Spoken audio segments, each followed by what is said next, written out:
So, like last Thursday night, his daughter doesn't. Oh, really? Yeah.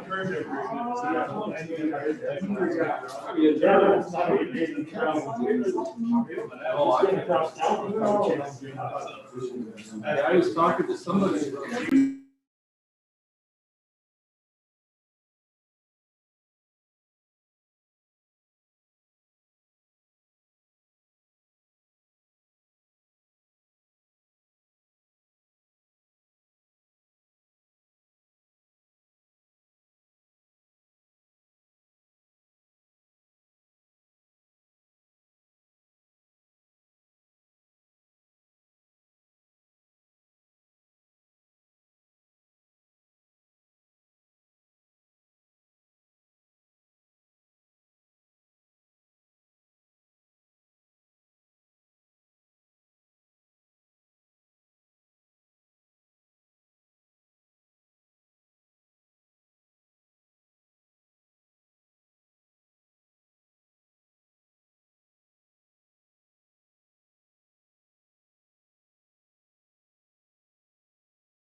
Okay, 6:30, and we'll, on the zoning board of calls meeting to order.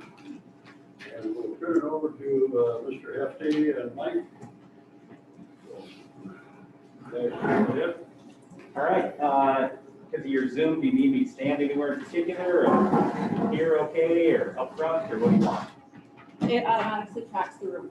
Tracks the room? All right, sounds good. So anyway, I'm Brian Hefty. Thanks a lot for all the questions that we've gotten so far about this development. We actually had a little neighborhood meeting about a month ago or so, just talking about our plans here.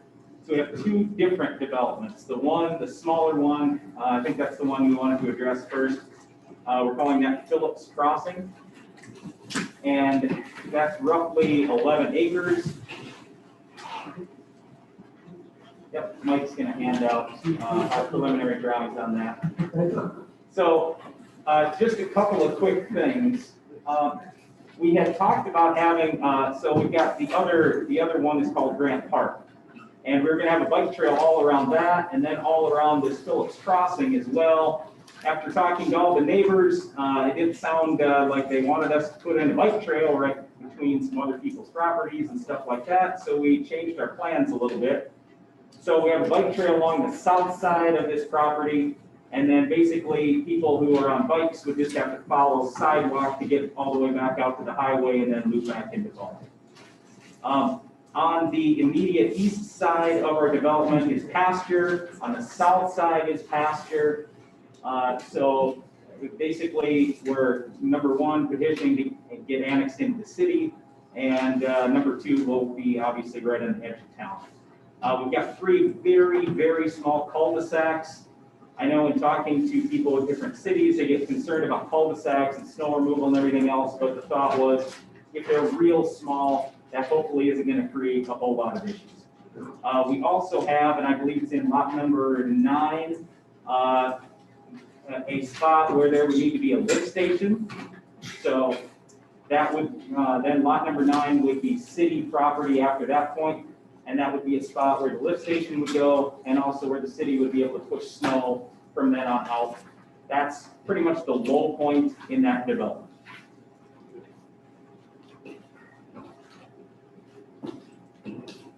All right, the other parcel, Grant Park, we're calling it, roughly 42.5 acres. We acquired 2.5 acres from Dell's Lumber out of the Valley View addition to connect with the 40 acres of Ron Bruns's. And I'll be honest, the reason why we even acquired that 2.5 acres is because I have kids in Baltic School. I drive out of Baltic School and have for years and years, and they see a great big dirt pile and a mess right across the street. And I just didn't think that looked the best. And I thought, boy, this would be easy if we just tie all this in, and now all of a sudden everything is looking better. So anyway, that was kind of the thought with that. On the south end, there's a lot of slope. So about the let's call it the south 1/3 of the 40 acres. So roughly 13 to 15 acres drains to the south. The rest drains to the north. And so our thought was to put in about a 3-acre, let's call it retention pond there. And so that basically would end up becoming a city park. And then by having that pond, and we've been working with Banner on the design of all that. So basically it's going to alleviate the runoff concerns going to the south and basically retain water there for the development. So we've got a bike path that's going on the south side of that park, and then also on the east side. And so basically the bike path and what would be that park or that retention pond, that would all end up becoming city property eventually. And our thought is usually the city has to take care of installing or constructing the bike path. Our thought is we'd like to actually do that for the city and have and get the bike path all paved and have that all done as we're going along with our development. Mike, anything else you think I need to address right away? Not right away. All right. Thanks. Okay, so just a couple logistical things for you. to step back in a sense, and you may have noticed on your plats that you have, we have hired two separate engineering firms to manage the two separate properties. And so they are both with us this evening. Representing Stockwell Engineering is Chris Heavey, and representing the Grant Park Edition is Pat Carey. Sorry, Chad. Yeah. Not your brother Chris. I apologize. Chad Heavey with Stockwell Engineering, Phillips Crossing, Pat Carey with Banner representing the Grant Park. Another item of note this evening, as we are talking about this development, it is our intention to develop both parcels of property all at one time. Meaning we will be doing the dirt work, the water, the sewer, the curb and the gutter, streets, the whole 9 yards, all at one time. We will be platting it in its entirety. There will be, at this point, 130 residential lots. And so we will be platting all 130 lots at the same time. Normally what occurs in a development is the developers do it in a phased approach, meaning they only phase in so many lots at a time. We are going to not do it that way. We are going to plat everything all at once so that all 130 lots are available at the same time for that. So if someone wants to buy lot 52 in Grant Park or lot 18 in Phillips Crossing, they will have that opportunity. Both Pat and Chad and I are working in unison together. We are working on our timelines, our bidding process, and all of that together. And we will be meeting to determine exactly how we're going to approach all of our bidding process. But it's our intention that it will all be being done at the same time, relatively speaking. So with that, are there any opening questions from the planning and zoning that you have, just in reference to the overall project itself? I do want to make a note that this is very exciting times for Baltic. In our opinion, Brian and I were doing some researching this afternoon, and 15 years ago this month is when Valley View was preliminary plat was being done. So it's been 15 years since a new development has been coming into Baltic. So we're excited about that. Any questions? I have a question for you, Mike. Yes. In looking at the Phillips Crossing, Yes. so how we've got I see the water main, the sanitary sewer, force main and the manhole, does that connect to pipes that are already developed on that side of town, on the north side of Loveland? So do you want to answer that, or do you want me to take a stab? You can. Okay. So let's look at Phillips Crossing. And so, Hey, Mike, you want to hand me one? yep. Okay, so Phillips Crossing, north up here is Lovely Avenue, 7th Street runs south. So we will be along the west side of 7th Street. There will be a sidewalk that will then connect with the sidewalks as the property owners of the cul-de-sacs install their sidewalks, that sidewalk there. The water, let's talk sewer first, Christopher. So the sewer is going to be all new sewer, and so sewer will run to lot number 9. We call that the city lot. That's where the lift station will be. The sewer then will go to the north. It will be bored under Lovely Avenue, and then it will go on the north side of Lovely Avenue, running west, and let's just say approximately to Will Huber's is where it ties into the sewer line there that a gravity feeds out to the lagoons. Okay. There's still conversation taking place whether we're going to bore that all the way there or whether we're going to dig it and replace the asphalt of 6th Street or whatever, or whatever that we do there. But the sewer line there will be all new, run down to lot number 9, and then 9 will push it and then push it up the hill through the force main from that lift station. Okay? The water will come in on lot 4 of block 4. And that will come in off of an easement that's coming off of the Grant Park, which is lots 14 and 15 in the northeast corner of the Grant Park addition. You can see through there that there's an easement that's going through there. The water will come in from that cul-de-sac, go through that easement into lot 4, and then Phillips Crossing will be fed from that point there with new water.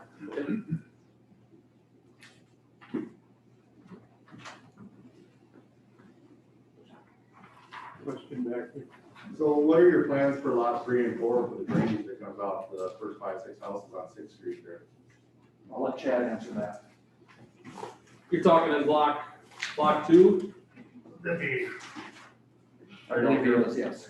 Yeah, so the plan right now is that, is the lots come down from, I'm assuming you live here. Yeah. We're gonna go from your property line at a 4-1 down a little bit, and then we'll come up, and then the water will,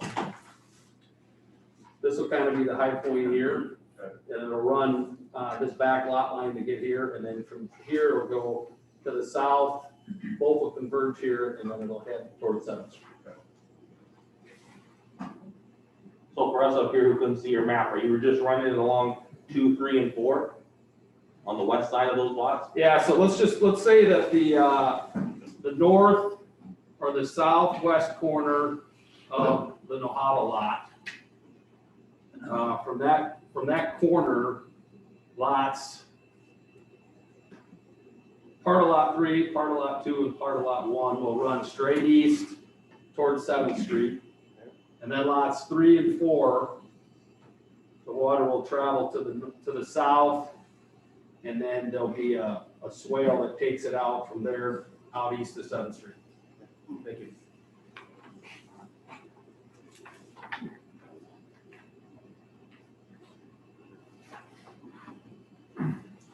Other questions on the Phillips Crossing portion? The sidewalk along 7th Street running north, so then that would just dead end at the highway. At this time, it'll dead on at the highway, yes. And responsibility to tie it into the, Would fall on the city. The city will then need to then hook it back up to 6th Street, I would say, where their sidewalk bike path system is. Mike, I would guess on that one, when you're talking about that, from the city's perspective, I'd like to think there'd be some form of an agreement or some plan to put in place before the sidewalk is just dropped at the end of Lovely. Just because I don't want to kind of encourage the kids or walking or anybody out there without having, whether it be urbanization of the ditches or whatever it's gonna take to get from 6th Street down to 7th. I would like to think that before that sidewalk was dropped all the way up to Lovely, that we'd be able to, like, that will allow the city or to have some conversations to figure out how we're going to connect it. Basically, I don't want the sidewalk coming up to Lovely without a plan to get somebody, I want it already in place so that we're not just dropping kids right off the Lovely there. And with the slope of the hills, everything there, I just feel like it's gonna be a recipe for disaster. So I guess my point is before the sidewalk goes in place, I'd like to have some conversations with you guys to make sure that everybody's on board with that, because potentially could be running something similar on 5th Street if the proposed bike path were to be put in. I think we need to have some discussions about how that's going to be all connected before we just kind of drop it to a dead end, so to speak. Right, and help me here. So as we grade 7th Street, we're going to have to grade that sidewalk also. So the grading will have to be done. We will have to make sure that that is all set there. And so, yes, because also as part of it is that the city limits will need to be inside there for the highway and things like that, which then becomes urbanization, which is all that. So yes, there will be conversations about that. Brian and I and Chad have had conversations about, and Pat for that matter of fact, what are we gonna have for excess dirt? Are we gonna have more dirt? We're not gonna have dirt? Is it possible if we have extra dirt that we help with the urbanization of that ditch and things like that? So to be determined, yes, but at this point, that's where we're at. But yes, we're not at the end of, we're just gonna drop and run. We're gonna wanna talk about it. And that sidewalk would be one of the last things. Yeah. So once it's graded, it could, you know, it could go in about any time. Okay, remember this time, because obviously from our standpoint, we need to talk to the homeowners on that stretch and just look into the options from what that requires from the city standpoint, so as well. Yep. Mike, can you comment too on the, I guess we spoke about the responsibility of that stretch of sidewalk maintenance to, Who's gonna remove the snow? Right. Right, so along that portion of it, you know, the city, we are hoping, well, and that little bit of it, I guess, if you will become the city's responsibility. It depends on how we do this, all right?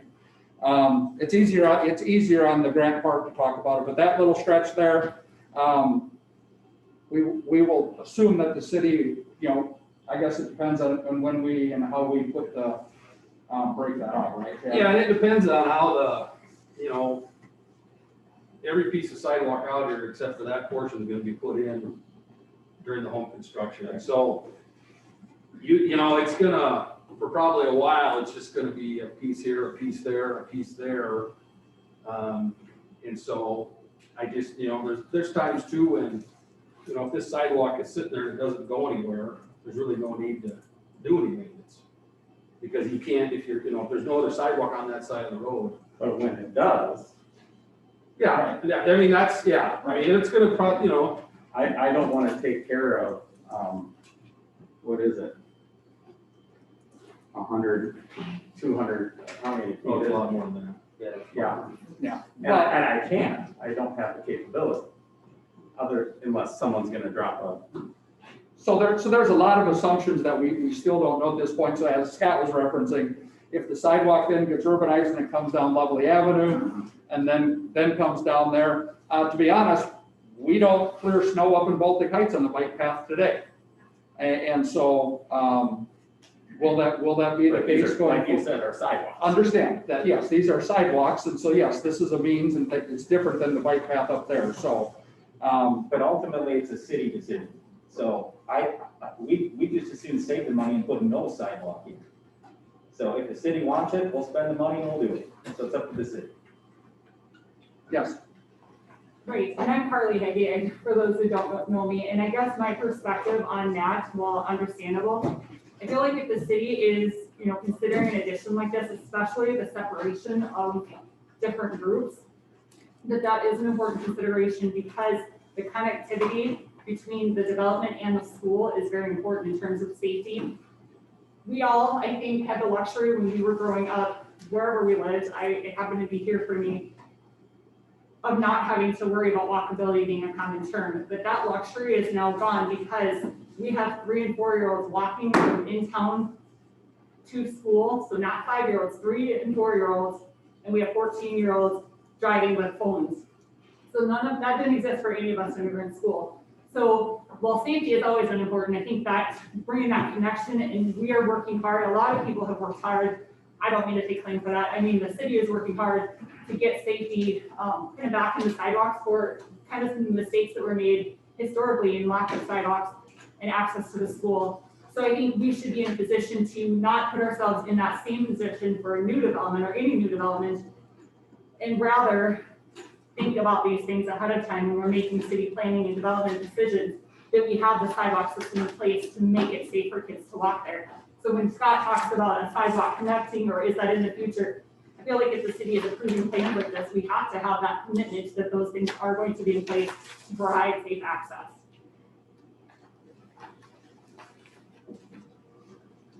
I got one question, you guys. While we're still talking about sidewalk at the end of Lovely, has there been any work or any study or any contact with the county about putting the access into 7th Street on Yes. County Road? myself and Chad have both been in contact with the county. I believe they actually reached out to Rebecca, or they will be, but yeah, we've had contact with them already. Are they gonna have to raise the road there, do you know, if they said anything? They haven't said anything about adjusting the height of the road. And Mike, I guess I'll go back to what you said yourself just a few minutes ago. you said it's easier to talk about the South 40 development, and I think that's true. You know, it's easy for Carly and I to sit here and say stuff, and people are always gonna say, well, you have a lot of skin in the game on this Phillips Crossing addition. And I agree, we do, but I mean, I think Carly and I can look at this objectively and say, it's easy to talk about the South 40, because I mean, the plans you have here are really, really good on the South 40. And I think everyone in this town realized that that was gonna get developed at some point. My question about this development, and it's not, I'm not against development. I want Baltic to grow and succeed. I mean, I've lived here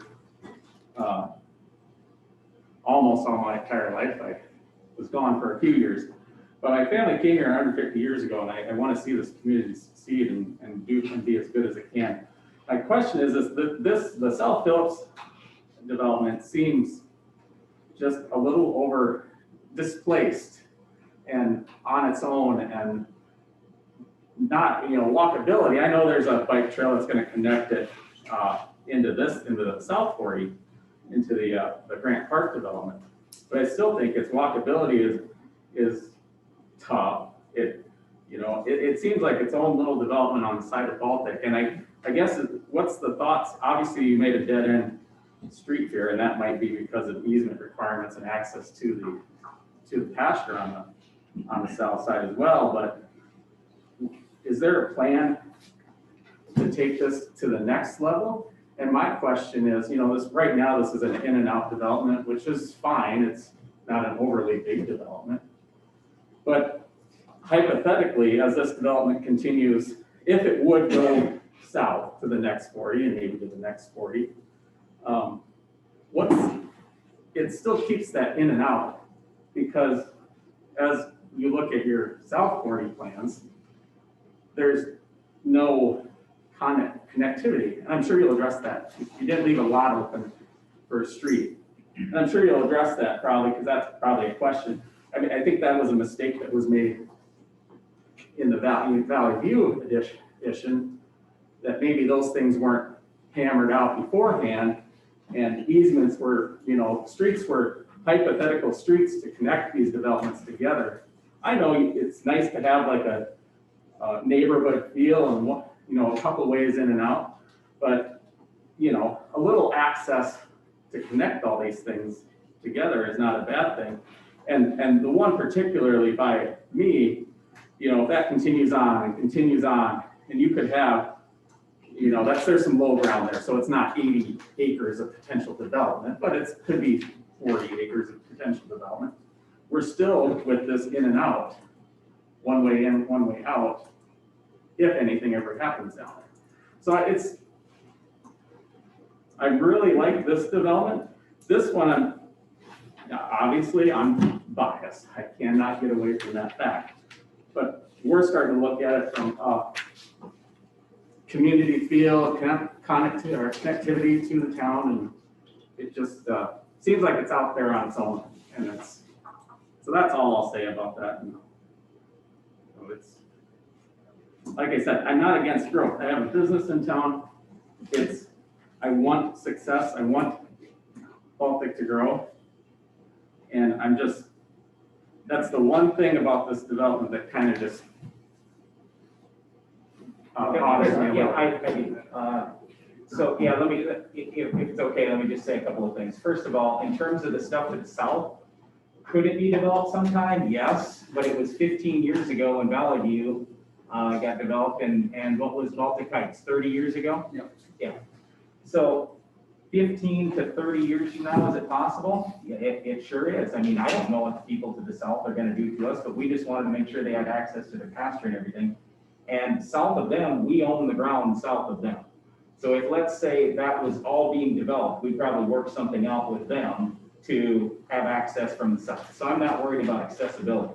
The other thing is, when you talk about it being outside of town, it's butting right up against a whole bunch of lots in Valley View. I mean, that seems to me like, I mean, the very next thing that would get developed is something that's right next to things that are already developed. And I would say, to your comments about the school, that's part of why on the east side of that, you'll see some smaller lots, kind of angled, looks a little weird. Our thought with those was to put in some of these little, what they call villas, like they're doing in Sioux Falls now and some of the surrounding communities, where it's no basement, one level, not cheap house, I mean, a good house. But the idea is it's more for retirees and more for what they call young professionals without kids. So that's part of our thought too, is all those lots on the east side of that, they could have kids, but the odds are certainly not as high on some of it as opposed to a bunch of the other lots and as opposed to what we got going in Grant Park. So yes, we have thought about that. And as far as connecting with the sidewalk thing, I mean, I'm not the city, I don't control any of that. We're just here to do whatever the city would like us to do. And we'll try to work with the city in any way possible to make this development great.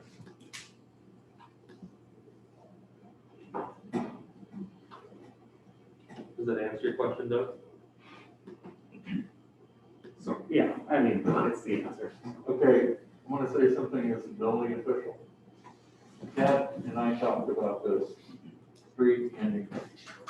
Because there's a fire code that requires a certain number of houses has to have an opening. Has to have 2 ins and outs. They're close to that limit, okay? I also like to see this somewhere sometime in the future. There's gotta be a tie-in to this somewhere. Because I'm sorry to say, the city of Baltic does not have a future land use map that shows the streets. The arterials, the collectors, and other streets. Without that, you're like you say, I can run straight up through. Usually those streets start at a quarter of a mile, half a mile, a mile. Okay, there's nothing in our ordinances or stuff right now that says, you know, that can't continue, or it's gotta have a tie-in street within so many distances. But yes, I'd like to see that sometime in the future. One of these lots or something tie this together. Simple for the fact is you start extending this, then you're pushing that fire limit to where it's gonna require that. So I simply say plan it now and be, you know, pronounce the prevention. So in terms of coming back to the Grant Park thing, the reason why we didn't put a through street in is, well, for one, we don't own the ground to the east of it, so there's no way to go through. And number two, our thought was, okay, if that gets developed, it's one landowner, we own everything on the north, we own it on the south. So if that one landowner, let's say we were to acquire that or they were to develop it, either way, we would get a street, we get access to the south and to the north. And my thought is, okay, if you're in, let's say they do develop it and it's 40 acres or even 80 acres there, all of a sudden that's a lot of potential houses. And they have then 2 different ways to go out and get to the interstate. One would be the good way that we want them to go. 2 would be through this. And then where do they have to go right past? The school. And my thought was safety wise, we don't need that many cars going past the school and going through this development. So I totally understand where you're coming from. Our thought was just, there's literally one landowner, otherwise we've got everything quarter mile in the north, quarter mile in the south. So we would absolutely put a road through if somebody else chose to develop it and work with them going to the south.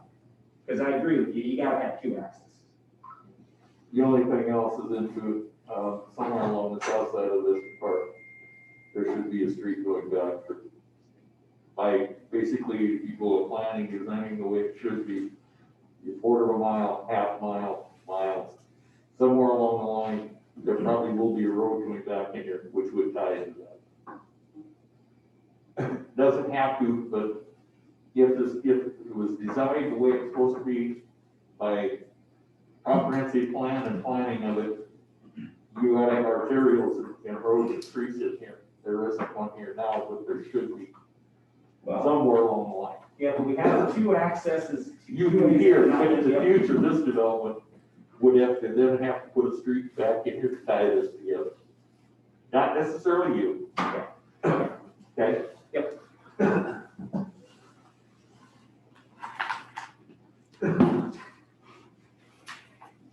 Other questions from planning and zoning or anyone else on the Phillips Crossing? Just for conversation, and I spoke to Bill already, City of Baltic has a minimum frontage of 66 feet. I asked Bill about that in an email, for the cul-de-sacs, and he did say cul-de-sacs do have a different footage, so I just wanted to put that out there, because I know a lot of people have asked about the minimum distances in the front. So there is an amendment to cul-de-sacs. And just as a reference also on the 18 villa lot, Z lots on the east side of 7th Street, we continued to make those at the city requirement of 66 feet as required. Rather than coming and asking for a variance, we felt it important to maintain the 66 feet. In Sioux Falls, just as a comparison, Chad, I believe 51 feet they dropped down to. For those lots, the city of Sioux Falls allows those buildings to be on a 51 foot. We didn't want to go there. We wanted to maintain the 66 foot consistency on our lots. But just as Also in Sioux Falls, they would be allowed on one side of the property to have a 0-foot setback, which I don't think anybody does, because I think today it's 5 on each side, and it just gets very close, but these are, I would say these are, these are probably right where that sweet spot is for the lots in Sioux Falls. There is a lot of Z lots that are smaller, not very many that get much bigger than these though.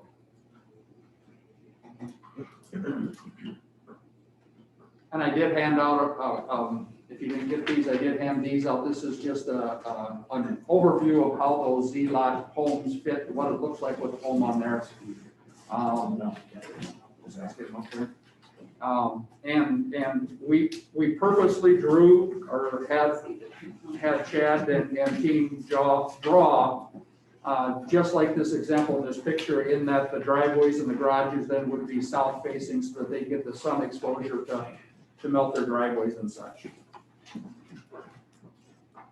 And then, one question to circle back to sewer and water, based on capacity for the lagoons. Have you guys looked at what that's gonna do? Right, so kind of big picture, back in February of last year, the city hired Banner to do a comprehensive wastewater treatment facility plan. And so it looked at a little bit on the collection side, but way more so on the treatment side, focused on the ponds, focused on the lift station. Kind of the Cliff's Notes version is based on current loadings, current rate of growth, current sewer records based on population. We're looking at by 2027, if growth continues as it is, by 2027, the city's gonna have to do something with their wastewater ponds. We're talking about doing something maybe sooner than that with the lift station, but the council gets to make that decision as well. But based on population growth, by 2027, need to be looking at something.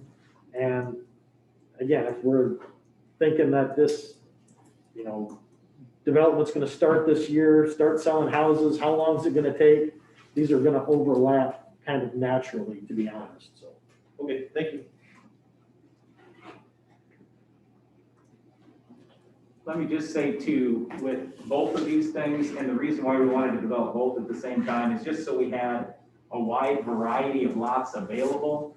Because when you look at Baltic, there's almost nothing left. And, 5 years ago, people were able to buy, some things in different developments. Just about everything is now gone. So our feeling was, okay, we're gonna have some first-time home buyers. We're gonna have some people that are ready to step up to their second house or maybe their third house. We're gonna have some retirees. We're gonna have all different ends. So that's why we try to incorporate all of that stuff in here and yet have something nice, not, let's see, how can I word this right? Just something that would be good for the town of Baltic and not anything anybody would be ashamed of, let's put it that way. Kind of similar to that, but maybe on the contrary side, I'm wondering if it's possible to kind of evaluate both separately, and perhaps that is the plan, And I guess I'll speak as a young mom, and I know there's a few here, we actually had bought a lot in Baltic in the prior development. Found out I was pregnant with twins and we couldn't keep that lot and move here because there was no daycare in town. And now I see it a little bit more in terms of the school impact. You know, we've got a full school, or maybe not a full school, but on the way, especially, you know, even the kindergarten class has a record size. And so looking at any type of growth, you know, again, we support growth, but in a controlled fashion, perhaps to allow the school to accommodate that growth properly. And that's where the 15 years of growth that we've had in this development has allowed the schools to kind of keep up. And knowing how that impacts, you know, not just people directly impacted like us, but also, you know, everybody in the rural area, everybody in town in terms of tax opt-outs if a new school building is needed to accommodate the growth. And I know there is no control, I mean, there's certainly nobody responsible here in terms of daycares, but our town compared to many does not have as many amenities, and that includes daycares. In some regards, you have to consider that daycare isn't an amenity, it's not a luxury, it's a necessity for people to move here, and that will be important for a lot of young families in the, in some of the developments that you're looking at. So just wondering if there's a consideration for, and again, it's not a question to anyone, just can we be considering these separately to try to look at whether we can sustain that growth in that rapid manner? So, first of all, the mayor and I have been outsourcing daycares because we understand that daycares are also needed. And so we have been outsourcing and talking to some investors about a daycare. And also, I know that the city council are looking at other amenities and businesses on the commercial side and things like that. And the other piece of it is that in reference to the school, yes, these lots are going to be there, but it isn't, not everyone that buys a lot is going to have X amount of kids right away, you know, the first time home buyers and the Z lots. And so I didn't do the count, but we got 18 Z lots and we got a number of first time home buyers. Those lots may not even have kids to start with or have kids at all. And so, you know, I don't know that necessarily just because we have 130 residential means that every single one of them is going to have 5 kids and it's going to boom our school all at once. You know, I think it's going to be a gradual growth that comes into there. And we talked about this at the neighborhood meeting as well. The school is experiencing growth from outside of city limits as well.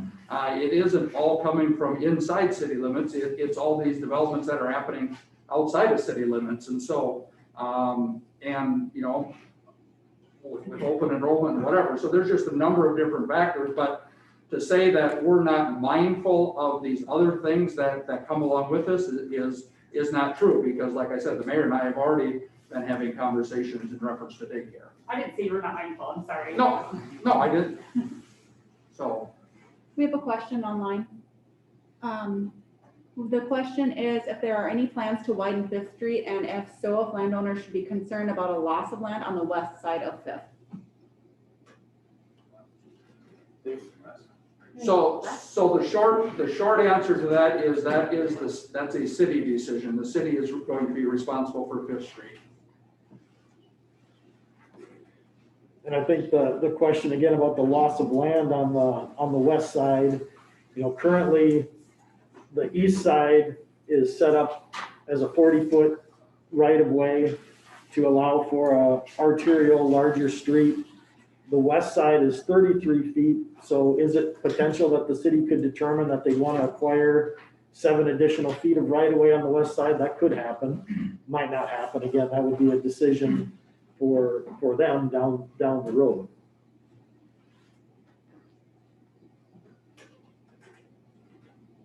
But that would still be within the 66 feet of a road.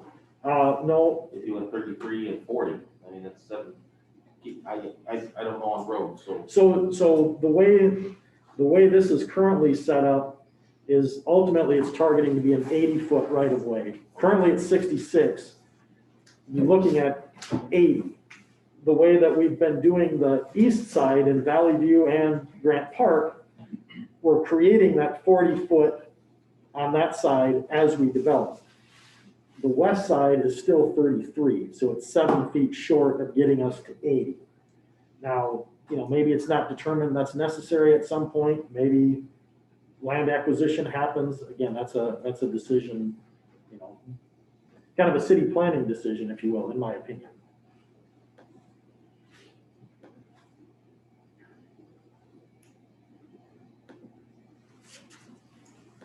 To answer your kind of question on your growth, okay, you're roughly 18%. There's like pretty close to 20 new houses. If you figure 2 kids per house, that's 44 kids a year. Okay, last year you were probably at 16 or 17. This goes through, now you could be pushing 25. Depends on how much Amazon and the other deals down here take out. There's potential for a lot of growth, yes. I know I've lived in town 8 years, and as long as I've lived here, the school's talked about expanding, but they've never, I don't go to the school board meeting, so I don't know, I'm comparing on that, I don't know if they've even proposed anything, or, but that's obviously down the road as well, so. Other questions on the Phillips Crossing piece? Just as maybe kind of a sideline, but it Yes. does kind of address a little bit of the sidewalk stuff along their property. Is it, years ago, they had a safe travels to school Yeah. program. Is that still available? So, Or any variation? yeah, it used to be called Safe Routes to School. And then, it now has changed its name and come in different fashion, and it's called Alternative Transportation. And the city has applied for grant money for a walking path and things like that, as well as the city has partnered with Walmart Blue Cross Blue Shield in doing a walkability study and trying to do to add some other amenities throughout town and things like that. And so with that walkability study and such, that piece that went into the grant application that the city submitted for that. I'll be honest, one of the things, this was years ago, and Doug, you might remember this, back when it was Safe Routes to School, and we went in and asked for some, obviously, sidewalks, bike paths kind of thing. We were denied at that time because the school offered in-town busing. They said, you have in-town busing, so you don't qualify for this grant money. That was years ago. That hasn't come up the last application process with the alternative transportation. But that did come up, and Doug, you probably remember that.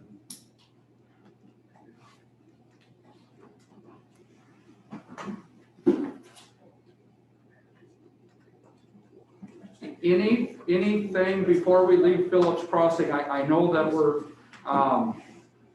working on, trying to get these to the point where we're ready for a final plat review and things like that. Are there things on the Phillips Crossing preliminary plat that we should talk about, make adjustments, go back and try and remeasure this, think about that? Or is this one at this time meeting the things that's required?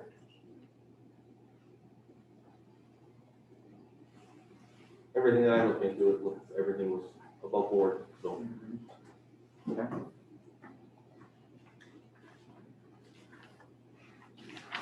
Okay, we will then move on to the Grant Park addition. And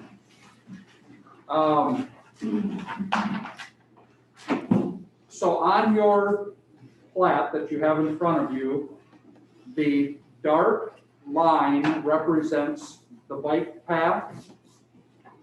And what this will be is a 10-foot open area with a 10-foot bike path with a 10-foot open area. So 30 feet entirely. And what we will be doing is, or requesting, I should say, we will create 2 separate plats. One plat will be for the residential lots. The other plat will be encompassing the bike path, the pond, the park area into a separate plat.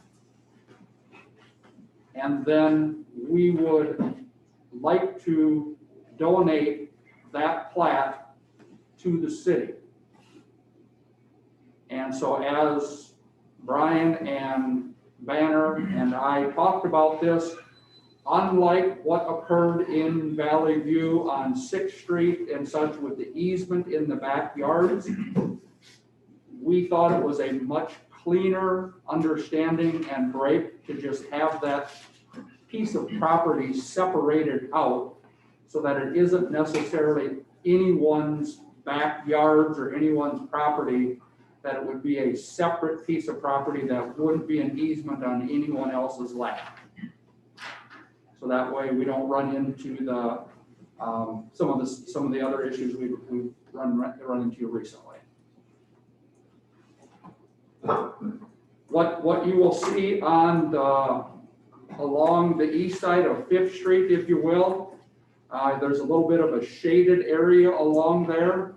That's, we learned that Minnehaha Rural Water has a 40-foot easement. They have a water main that goes through there. And so there's a 40-foot easement that goes along there. And so because of that easement, we needed to adjust the lots somewhat to account for that, rather than having all of that 40-foot easement in someone's backyard and such like that. But that's what that shaded area along the east side of 5th Street is it represents that easement for Minnehaha Rural Water. So do the lots go on top of that easement? Yeah, that's what I was gonna say. Yeah, so Mike said not in their backyard. They're going to have a backyard plus the easement space. So, yeah, so we made the lots a little deeper to account for that, just because you can't build there, obviously. Now, is that gonna be something, I haven't seen any covenants yet, and I know you guys are diligently working all of that. Will that affect fencing for people to finish out their backyards, put a patio, you know, if they were to do something on that, and then Minnehaha County needs to come in, we definitely wanna make sure that we communicate that and convey that. Right. Yes, they would know that we will make sure that anybody that buys lots along there are well aware that that easement is there. And obviously, I'm sure Bill will, as they take out building permits to do some things, Bill will remind them that that is there as well. Yeah, if they would build something there, Minnehaha Rural Water comes later, it'll be their responsibility to tear it out and such. Down on the north corners of the lake area, you see a bigger shape there. That is a spot for the parking lot for the lake and the park. And it's also a snow push through so that the guys are able to push snow through and down into the lake. Likewise, just to the east of that, you'll see a strip that goes through there. That is the exact same thing. That will not be a parking lot, but rather that is a spot for them to push snow through, so that they have access to push snow down through there. Like those two lots, are those part of, I'm calling the parcel 1 being residential, parcel 2 being targeted, with those two lots you're talking about pushing snow, are those parcel 2 then? They'd be to the city. Yes, Okay. yes, yes. Thank you.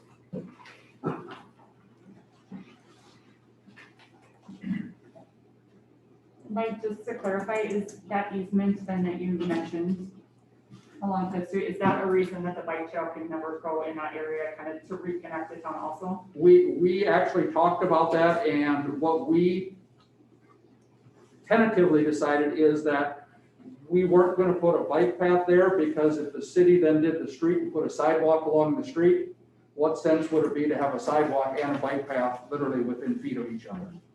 And yes, we've got an easement issue there, so it's not like anywhere else. And we didn't even realize it was quite as big as it was, and then we found out, oh my goodness, it's really big there.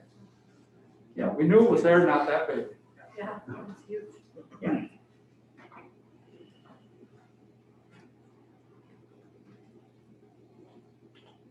Other questions on the Grant Park piece?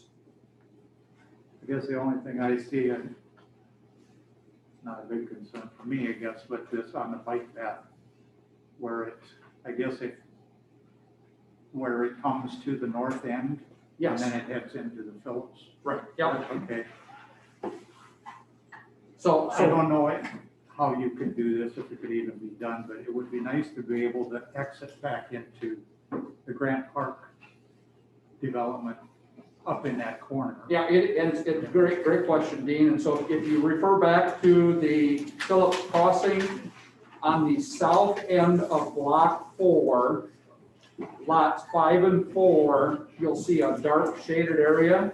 Yeah, yeah. So that is a 10-foot bike path that will go up to that corner. Yeah. And then using easements, and I've spoken with both landowners, we may have to purchase some of their land or use the easement that it exists already on the back of the lot there, that we would use that to connect the two bike paths together right up in that corner. So to go a little further, I assume what you're talking about is on the Grant Park addition in the northeast corner, having some way to get back down into the street, basically. Into that. We talked about that, but I mean, let's put it this way. At our last neighborhood meeting, the neighbors in Valley View were vehemently opposed to having a bike path running between their houses. Yeah. So that's because, yeah, that was in our talks, and we can still do that if you want us to do that. Well, no, the only thing I see is coming down between these two corner lots to get back into that Yeah, cul-de-sac. Right, But Yep. we talked about there that. again, it's, Yep, hard to get to, but, So yeah, if you guys want that, we can certainly do it. well, it's just a personal preference. Yep. I guess, but rather than have to go all the way back around again. right, because then that would be, then you could get on the sidewalk and you could go right down towards the school, coming right through there. Right, yep, we talked about that. Dean, back to doing that, cutting that corner and getting them into that cul-de-sac makes Phillips Crossing, it takes it from unwalkable to the school to maybe walkable, if someone so chooses. Oh, actually, you could cut through there and then cut all the way Get across. into the sidewalk system and then, What is the minimum, Bill, what is the minimum for the cul-de-sacs for width? I mean, would that 60 feet, I guess. I thought it was 66 at 25 feet 66. inside the. It's 50 at the front and 66 at 25. Yep. That's what it is. But you already got an easement there for running the water, right? Yes, yes. Okay, how wide is that easement? 20. Where's your bike path? It is, but some. It is. Somebody's gotta remove it if it gets a problem. Well, and two people aren't gonna be happy that goes right next to their houses, but I don't care. They don't know that I before would the beg to fact, differ that, and before they I only buy say the that house. because I just moved from the other side to the other side. And the bike path went in my backyard. Yep. It actually made my house sell for $20,000 more than they originally Yeah. quoted me because I had that bike path and that opportunity. Yep. I think it just would come down to the right person choosing that lot, knowing that that's there. And if I don't think it's a negative. And there are people like me that Yep. would probably be okay with that because my kids would join on it. So yeah, if take it's that for done, what it's. yeah, if it's done in advance, I could see that. And it's, let's face it, it's the communication. I mean, I have to think there's more and more communication here than what may have been. Absolutely. With Valley View. I wasn't here for that obviously, but, yeah, that's under. Well, how about before the next meeting next week, we create a drawing, so Pat, could you just figure out some way to get a little, path right in there? I mean, it should be easy enough, right? Right. Do we have a meeting But- planned? We do? There was something that we. we've tentatively put it on the calendar, whether or not we would need it after tonight was gonna be determined. Okay, thank you. So where are you But- at Every on bringing Monday the bike and path now? You're thinking about bringing it back up for years, we're gonna do it? No. No. No.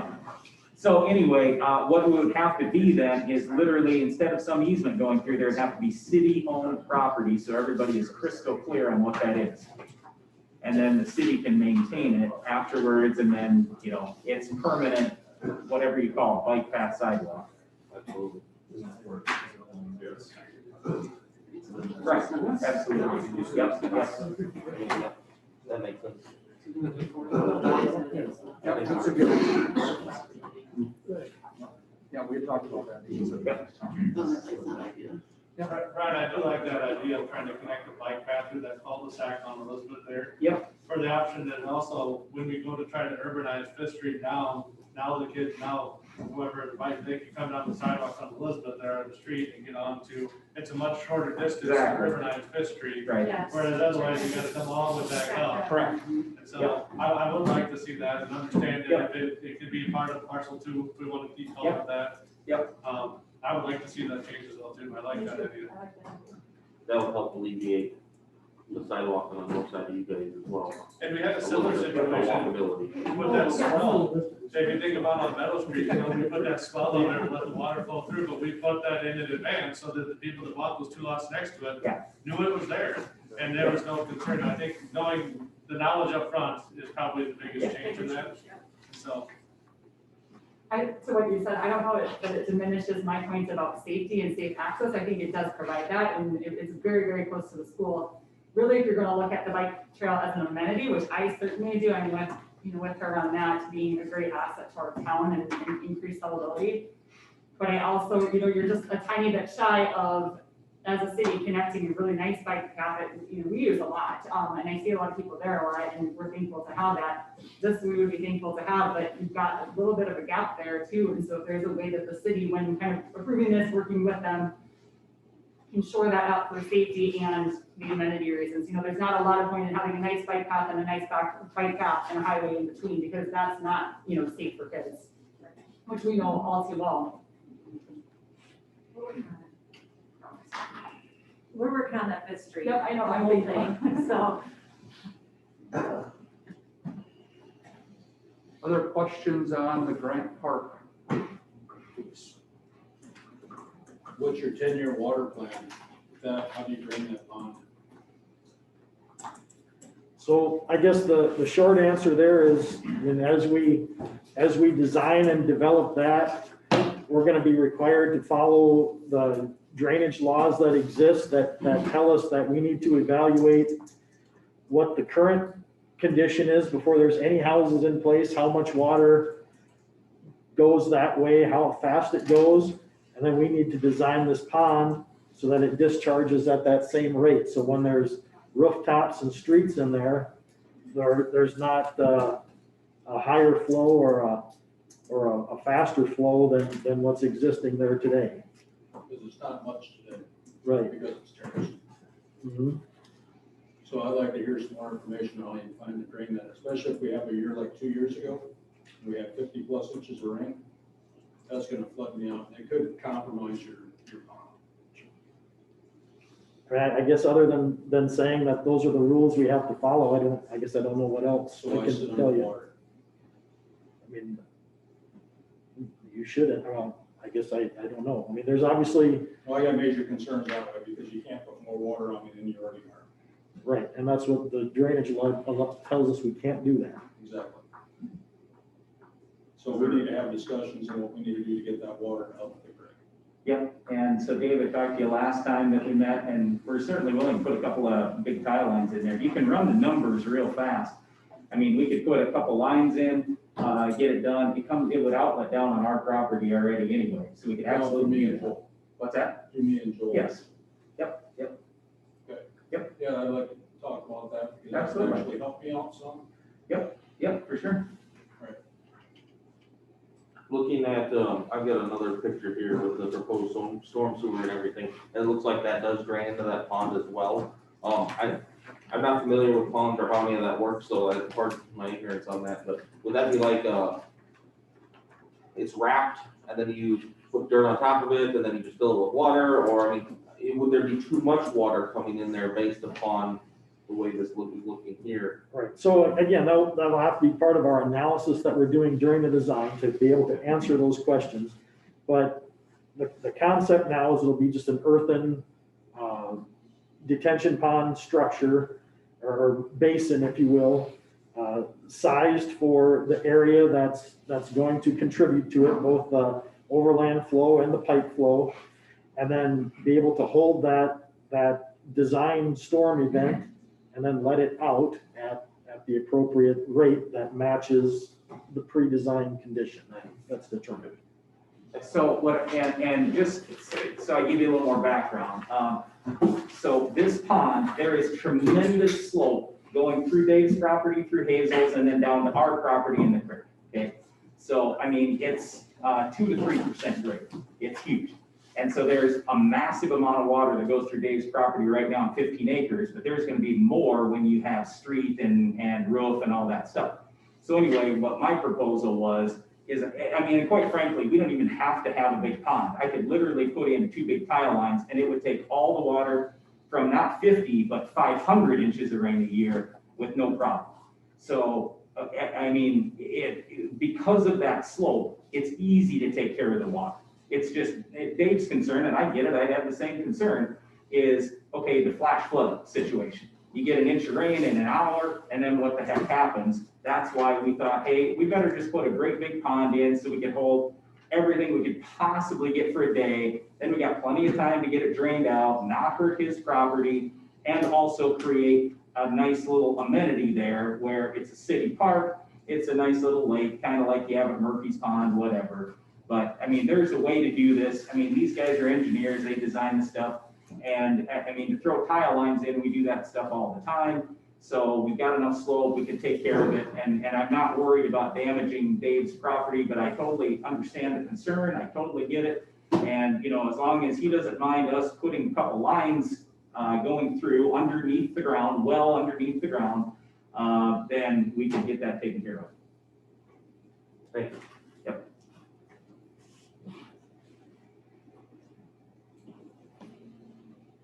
Oh, and by the way, yeah, you can probably see, but it's a good chunk of ground. I mean, it's 3 acres. So it's not like a quarter acre or a half acre, it's 3 acres. So it's a massive piece of property. So we just wanted to make sure that we're not negatively impacting Dave. And we understand the concern. Brian, do we know what the Yeah. elevation of that road is gonna be?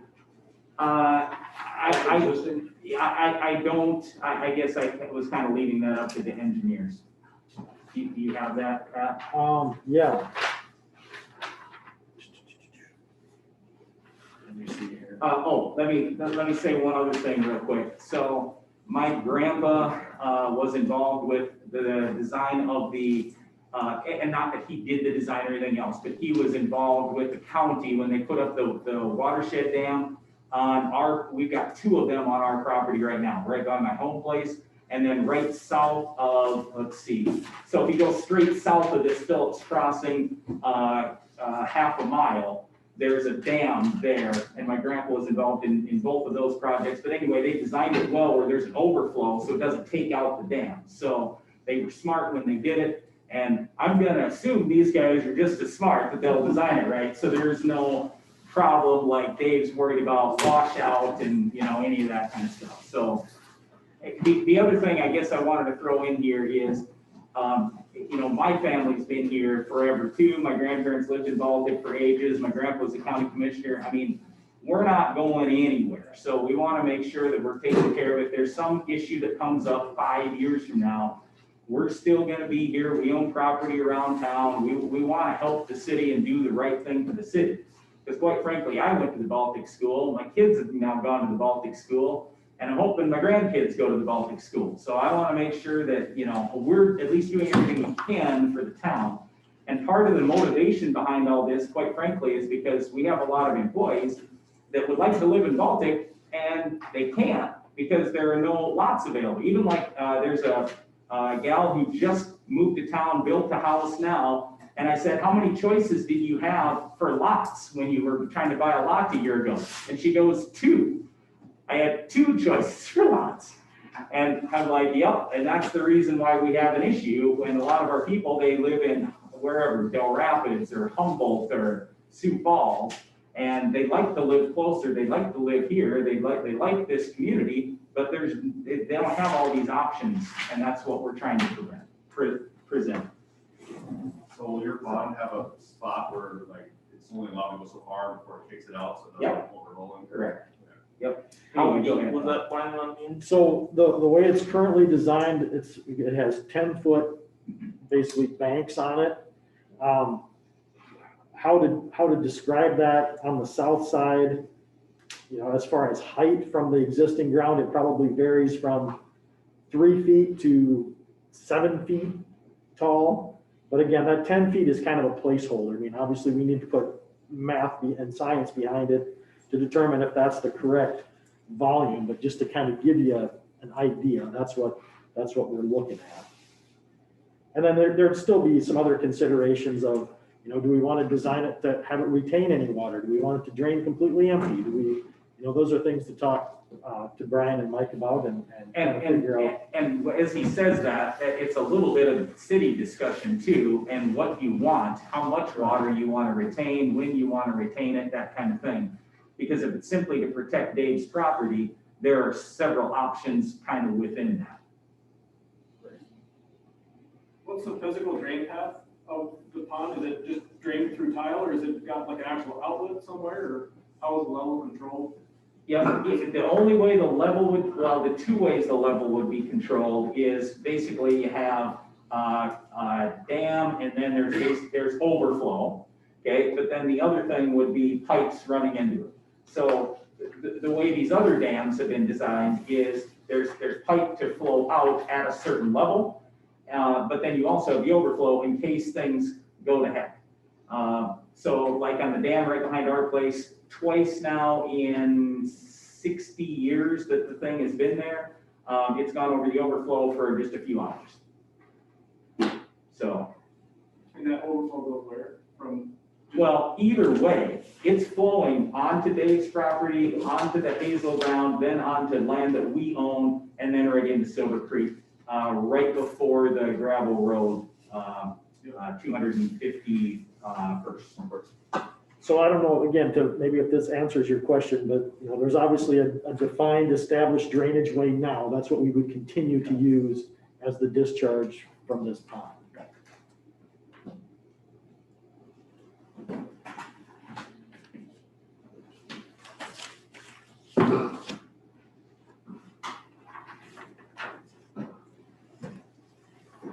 Other questions?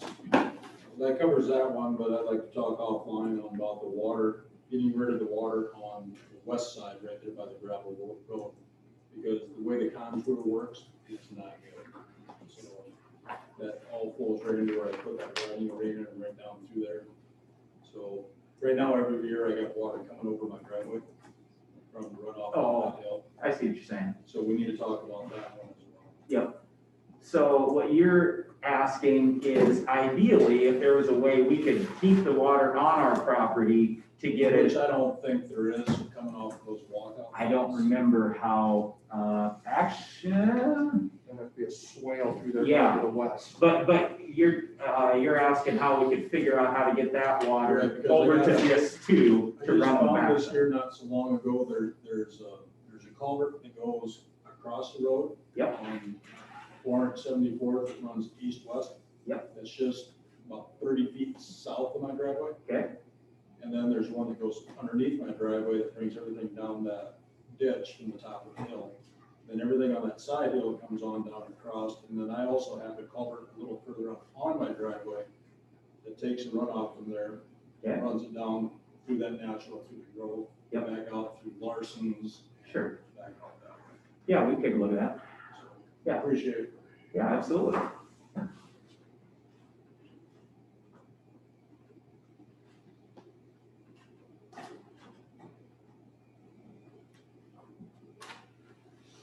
So Dave, I will tell you, we've had some, sorry, if you, give me just 30 seconds.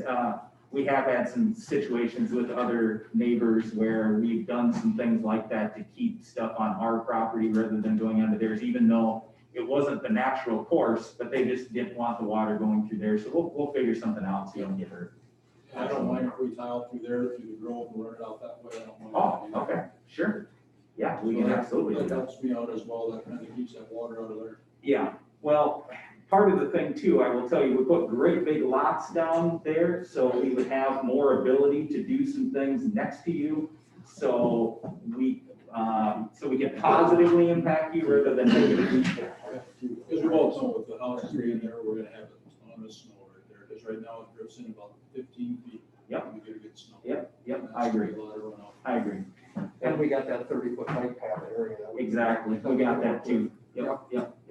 Is that gonna, obviously this is way down the road, but in the back of the development, as the land slopes down, because I see some of these are gonna be walkouts, are you looking at putting like a hump up to the bike path, or are you gonna try to keep it level to keep the water flowing, or are you gonna try to corral it a different way and put it in the pond?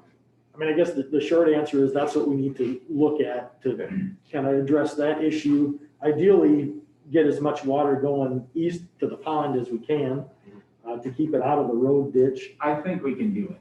Yeah. It's not that bad. I didn't bring my elevation map, but I got a nice color one. I need colors that helps me a lot. But anyway, I think there would be, well, I know there's a way to do it, it just costs a little bit of money. But yeah, if we could have it go from the bike path and then come in, then that would help Dave. Yep. So yeah, I'll take a look at that. I don't think that'd be that bad. Yeah, I think you would. Yep.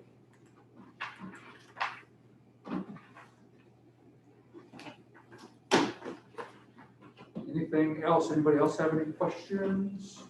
I got one, just on the, so we talked about drainage that way. So my more concern is that, as you quoted, the ugly dirt hill. I always liked the dirt hill, and I liked it from the city point of view as green space. And that's, and that's why I like much development, because you're addressing green space in that development, which I think is great. But for Valley View, from the city point of view, the Valley View addition, that 2.5 acres was the natural green space for that addition. And in 5 years that I built my house, one, I was told it was going to be a park, and that's not your crowd, that's, that it is what it is. But, so I bought my property thinking, knowing that eventually there was going to be development, but not right on my property. Because I was just like, oh, good, I bought my house, I'll have a buffer zone, and then there'll be more houses. So the question I got is, in 5 years, this is the first year I haven't been able to look out and see standing water back there.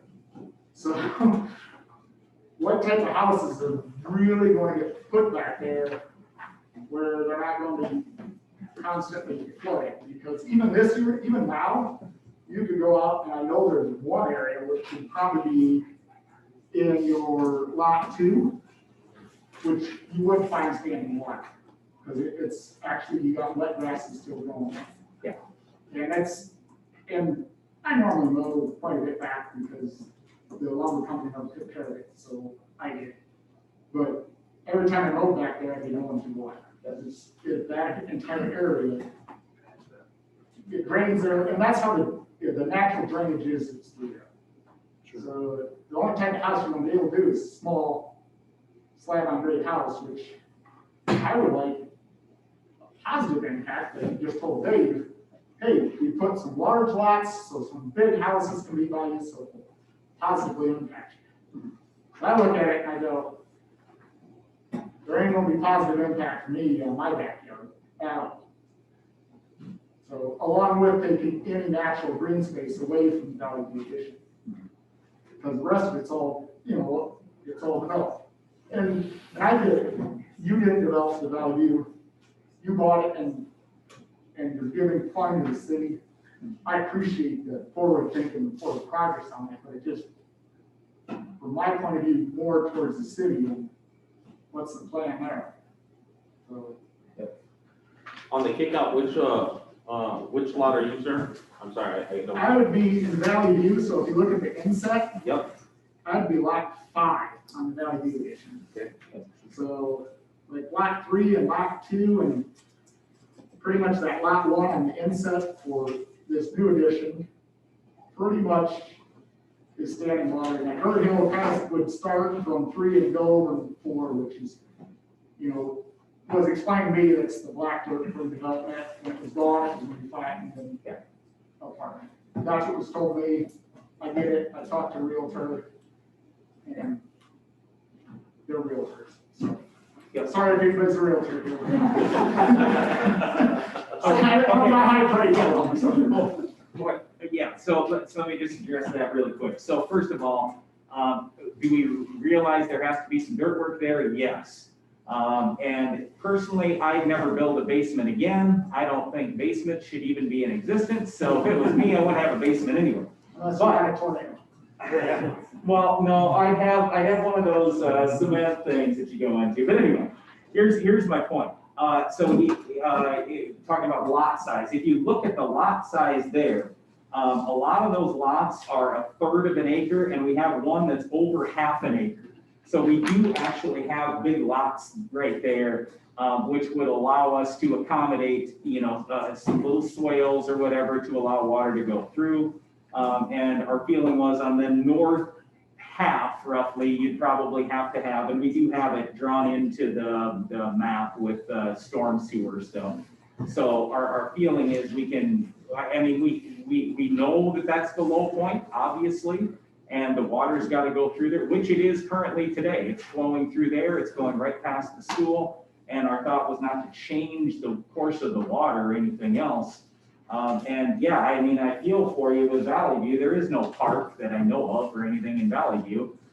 We didn't have anything to do with it, and we just thought, we're gonna donate, it's gonna end up being a total of over 5 acres, or about 5 acres to the city, out of a 42.5 acre development there, and just a little bit, I don't remember what it totals up to on the Phillips Crossing side, but some.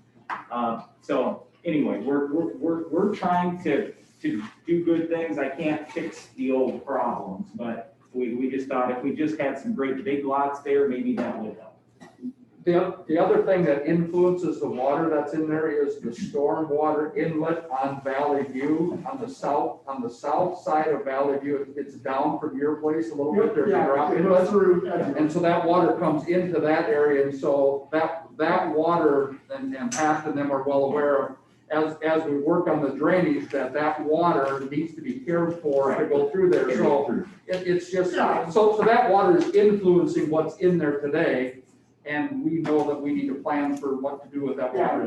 Usually when there's about an inch of rain, I can usually see a river Right. flowing through Yep. to that storm. So not coming from that, but more coming down the hill, forming a nice flood river and filling, and then of course going down the natural flood. So it's, I know that affects some of it, but there's quite a bit of water that goes through. Yep. So and I've seen multiple people grabbing dirt that get stuck there frequently, and I haven't done it. So. We'll probably have to drop in with right here now. Right on that curve. Right. We'll drop in before we catch that water coming down the street.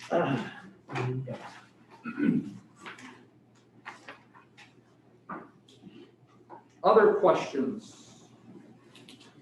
The only last thing I would have brought up, and it got discussed a little bit earlier, and I guess I'm only bringing up maybe for some future considerations as we make changes.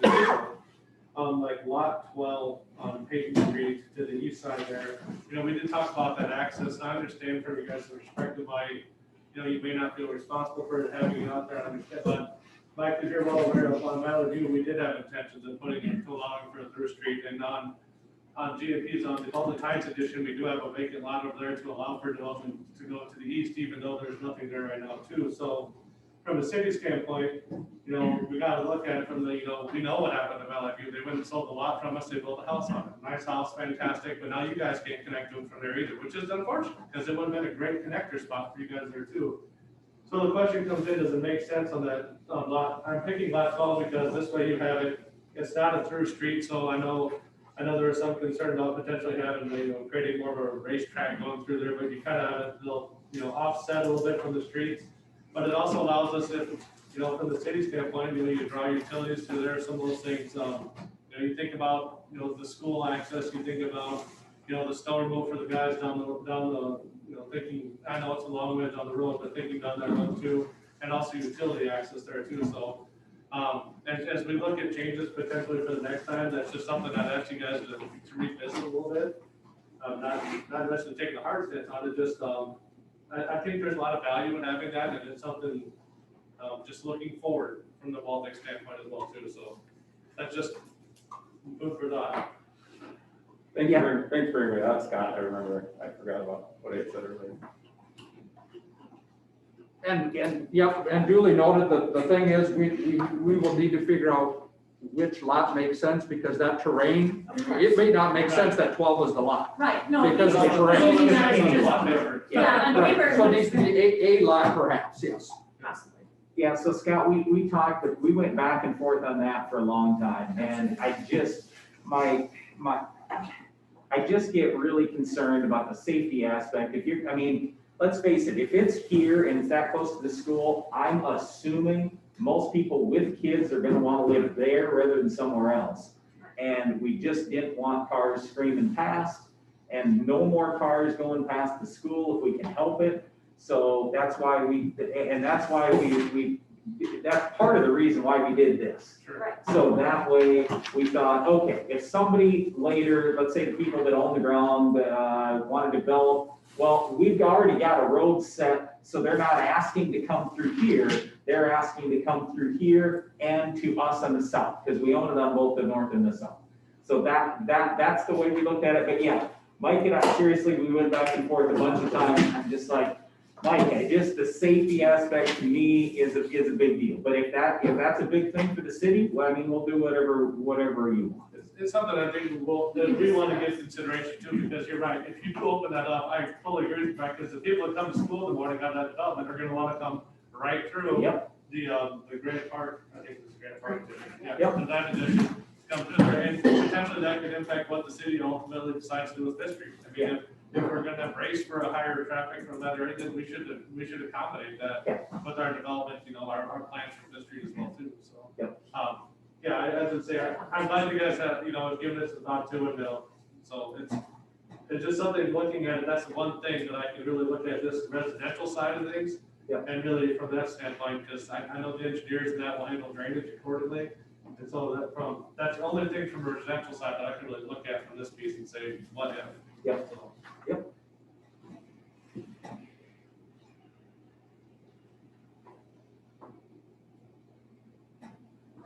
474th, Brian, is it you guys or is it the city? Are they going to blacktop that all the driveway, or is that you guys? Or is that the city? That'd be a city question. Just like on the north side of town, when they developed that, it was a few years and then they changed it.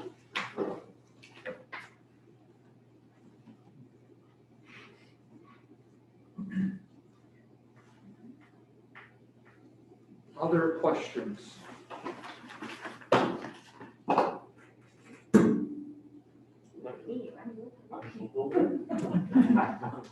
Sure, everyone has a chance to speak. Yep. So my question is, we had tentatively scheduled next Monday for a follow-up to our conversation this evening. It sounds like we have some minor changes, I guess, to go back and look at, redraw that easement through there, perhaps look at maybe saving a lot, those kinds of things. Is it worthy of having another meeting to review those items next Monday? Or in February, when we get together to review at the final, that we would address those things at the final? Or would we like to have another meeting next Monday to just talk about this, and maybe something will come up that you hadn't thought of that you want to talk about again next Monday? And I have them scheduled out every week. Right, right. So it could be 2 weeks. If possible, I'd like to stick to the monthly and have the meeting the night. Monthly or before the city- weekly? The monthly. Monthly, and have the meeting right before the next city council meeting, so the Monday before, if that would be possible. Because I hope that you should give some time for some feedback. I agree, Mike, I don't know that any of the changes that you guys are even looking at are really, warrant a ton of additional discussion. I think the conversations with Dave offline that'll have to happen doesn't necessarily impact the annexation process per se. That's just more of a future development. That's an ongoing discussion versus what's happening here. So, and I'm just trying to think of other situations. I mean, trying to keep a monthly meeting for this sort of thing is typically what the city's done in the past. And so I'm just trying to handle it the way we always have, unless there was an emergency need to, which I don't know that there is. Yeah, if anybody has any questions, by all means, reach out to somebody up here or the city, and we can proceed forward from there as well.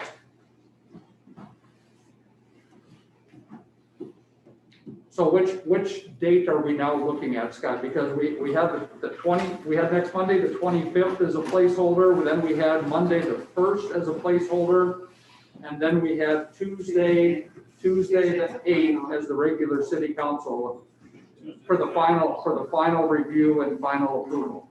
If you wanted to look at February 1st or 8th, because our meeting is February 9th. And if so, I guess I'll leave it to you and P and Z, February 1st or 8th would constitute the February meeting, that's fine either way. I think just since we're not gonna have it in between meetings, I think we should have it on a separate day than the council instead of right before, that way there's more time, so. I'd say first, Monday, February 1st will be our next final review, and then from that meeting then could be forwarded to the council on the 8th. So no meeting next Monday. Next meeting will be Monday, February 1st, still at 6:30 or at 6? Does anybody have a preference? I like 6 myself, I guess. 6? 6? 6.